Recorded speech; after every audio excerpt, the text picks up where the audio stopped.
musidɓe tedduɓe heeɗiɓe rendaɓe gurdam, ngal ɗo natal ngal jiya toon ko avis de recherche o wiyete ko Oumou Silla o jeeya ko toon to Mbot kono noon o wuuri ko toon to Nouakchott fodde duuɓi tati ha nana ƴaɓana nadde e duuɓi nayyi ha yadde e nangue ene wayno ɓesgu makko yiyanimo ne gondi tigui rigui e nganumma. ɗum noon bandiraɓe ene jeeya noon eko nawimo ga hen e Sénégal yidde mo président de la république Macky Sall o huninoma e 2019 so tawi Macky Sall ƴettiti lefol laamu ma o ummo Nouakchott ha Sénégal koyngal. nden noon e ɗum waɗi o yalti galle o ɓiɓɓe makko ɓe mbi wonde ganda so tawi o yaari koyngal, ganda so tawi o ƴetti ko oto, kono noon o yettima toon to Sénégal ne tawno waɗino saaha eɓe ganduno ɗo henno. kono noon guila nden fewde joni ɓe pawane makko yitare, ɓe ganda so tawi ko Gourd, ganda so tawi ko Mayɗo, ɓe ganda so tawi ko Sénégal o woni, ɓe ganda so tawi ko Nouakchott o woni. ɗum noon eɓe mbaɗa laakgal kala jiiɗo oɗo debbo yo wat feere waɗa ɓe contacté ko ɓuuri yawde e yaccade. ɗum fo e wade noon kettoɗen ɓiyi ko Dieynaba Dia ɓurɗo lollirde Wonni Thiam. kamin joguiɗo lakma kamin joguiɗo majjere amin lakma eyi mi majjiraɗo nenamin goto ha won joni duuɓi tati guel 2019 yeehi ha joni min jiyanimo min nananimo. o ummi ko ɗo nder Nouakchott o yeehi Dakar temps élection ngaji Macky Sall nde gagni nde o wi ɗo so Macky Sall gagnima deuxiéme mandat ko gummoroɗo jom Nouakchott ha Dakar koyɗe. eyi yallam yalam koyɗo yaari yallam yalam koye oto yeehi en tout cas hamo waɗon temps o yummimi ɗo o fayi toon to Dakar. o waɗi Dakar 9 mois min ganda o yi Macky Sall walla o yiyani ɗum. eyi o woni toon ha corona premier mo ari laabi guddama emin nanamo seeɗa seeɗa ko ɗo woni Allah wona ɗo monɗo o yeehi ga o fayi ga. e caggal mum ko laabiɗi guddita ko min nananimo min jiyanimo min ganda ga to heedi.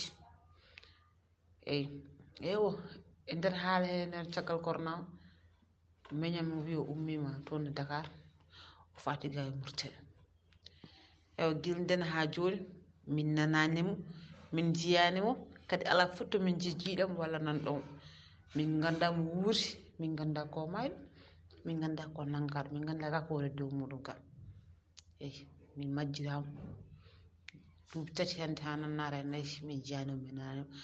amin ñaguino bandiraɓeɓe keel bawɗo yiidemo walla bawɗo nandemo walla menɗo yiide walla menɗo nandemo yo wallu min e min tampi ko jinnaɗo amen ko yummam ko nenam kañum jibini kam min nangumi ko ga e Nouakchott Nouadhibou ɗo gonmi.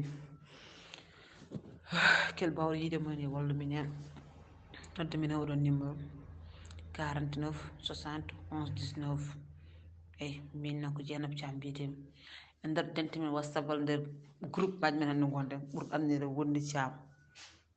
ko nenam noon jibini ɗum e nder reedu mum kanko nenam mo wiyete ko Oumou Silla omo jeeya to Mbotto.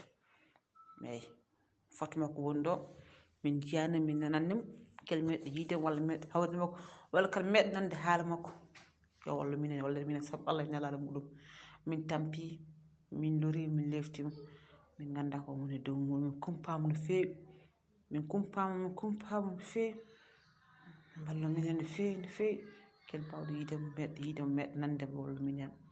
yallam yalam nak o yi Macky Sall walla o yiyani Macky Sall walla yimɓe Macky Sall jiimo walla jiyanimo kono amin kumpama min ganda ko woni dow muɗum.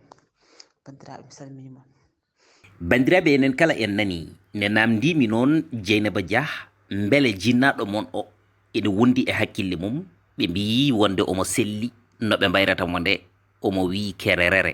ɗum noon ko beelammo ƴaɓenimo widemo wonde omo yaha toon kono noon hande ɓe ganda so tawi wonde o yi Macky Sall walla o yi ɓadiɗo Macky Sall kono noon kamɓe ɓe cohli tan ko yiidemo e nder oɗo saaha. kala noon bawɗo wallude ɓe kala haɓe jiiya jinnaɗo mabɓe debbo o ko ɗum tan haɗi ɓe ñamde haɗi ɓe yarde ne tawno eɗen gandi hakkude neɗɗo e jinnaɗo mum surtout jinnaɗo ma debbo o moni kala so tawi heeɓi jinnaɗo yiiɗa sertude mum haala ko noon ko jinnaɗo mo gandanɗa hoorema ene faljirma aɗa yiilo jamma e ñalawma subaka e kikiɗe ha beelima kala jowima ngam yidde yiide ɗum aɗa ronki yiide ɗum ko foti no duuɓi tati ha ƴaɓani tigui rigui duuɓi nayyi. ɗum noon bandiraɓe mone yimo kala ene wawi jokkodirde e mabɓe e oɗo numéro 00222 46 60 11 19.